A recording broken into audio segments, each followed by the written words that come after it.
Hello, I'm James Harvey, the professor of music theory at the College of Southern Nevada with 5-Minute Music Theory, and in this video we're going to cover the first type of cadence, which is not an authentic cadence, otherwise known as the HC. Actually, let's put that above the staff.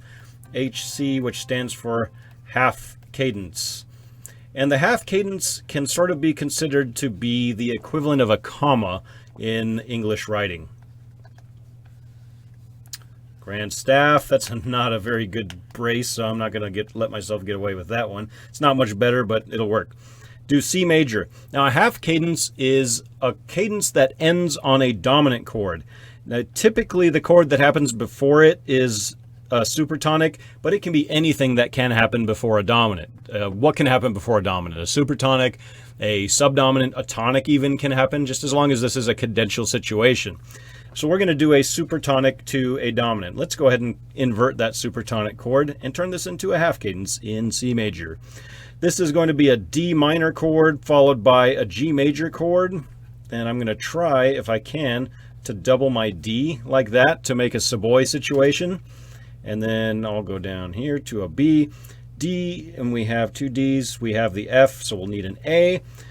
Next chord is G major, G, B, common tone is D. I know I'm going through this fast, but we've already learned our part writing by this point. Here's an example of a half cadence, and that's where the dominant is the resolving chord, which is odd because it's not typically used as a resolution. The tonic is the resolution. So this is an inconclusive cadence. It is a moment of rest, but it's not the end of a sentence. Let's take that last sentence that I said. It's a moment of rest, but not the end of a sentence.